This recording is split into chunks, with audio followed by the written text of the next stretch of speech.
Aurora Inson Fransdilia versus People of the Philippines. This is a new jurisprudence under Article 299, robbery in uninhabited house or public building or edifice devoted to worship.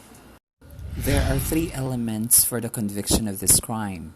Number one, that the offender entered a uninhabited place or public building or edifice devoted to religious worship.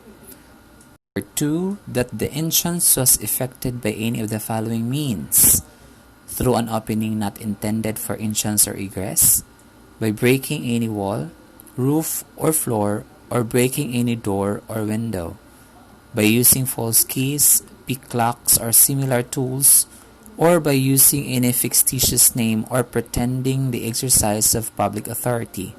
And number three, that once inside a building, the offender took personal property belonging to another with intent to gain. The facts of the case are as follows. On February 20, 1991, in the afternoon at number 24 Mabait Street, Teachers Village, Quezon City, private complainant Lalaine Eriveri saw appellant Aurora Inson in front of their gate.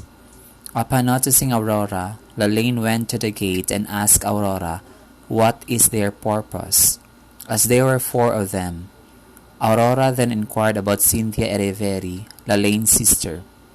The latter replied that Cynthia was in the Japanese embassy. It was then that Aurora told Lalaine that she was from the Philippine Overseas Employment Agency.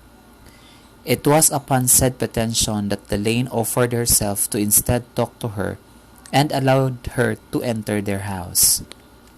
When they were already having a conversation, Aurora asked Lalaine if she could use the telephone, which the latter acceded to and handed her a cordless telephone. Lalaine noticed that Aurora seemed to keep on dialing the telephone and even said that the person she was calling did not know how to use the telephone.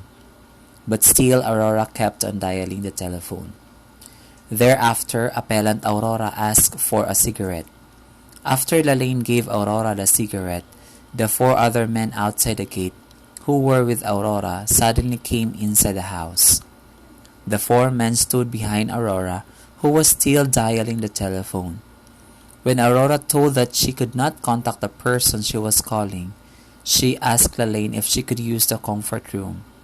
When Aurora came back, she sat down again but in crossed legs, as she said she was having a menstrual period. Upon saying that, Lalaine's attention was focused on her.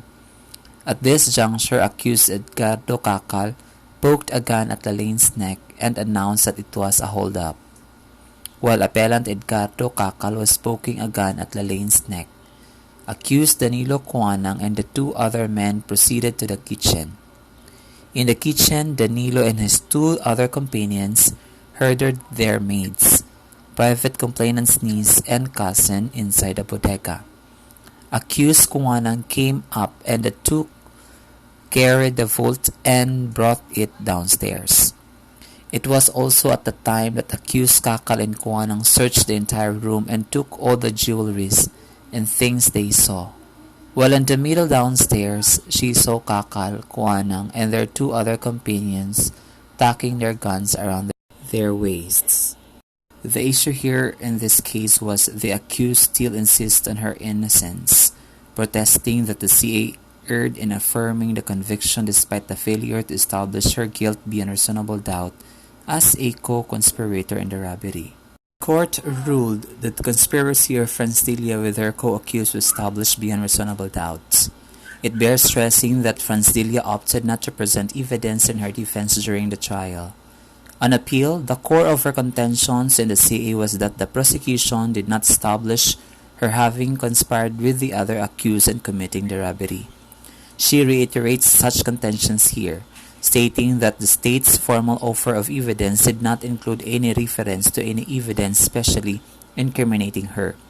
In the light of the foregoing, the CA justly concluded that the state established beyond reasonable doubt the guilt for all of the accused, including Fransdilia, for the robbery. On to our paragraph A, number 4, because Fransdilia pretended to be from the PUEA And paragraph B, number 2, because the accused brought the vault down from the Cynthia's upstairs bedroom and forced it open outside the place where the robbery was committed. Wherefore, the court denies the petition for review on certiorari and affirms in all respects the conviction of accused Aurora Ingson Francedilla for the complex crime of robbery in uninhabited house by armed men under Article 299 of the Revised Penal Code and robbery with violence against and intimidation of persons under Article 294 of the Revised Penal Code.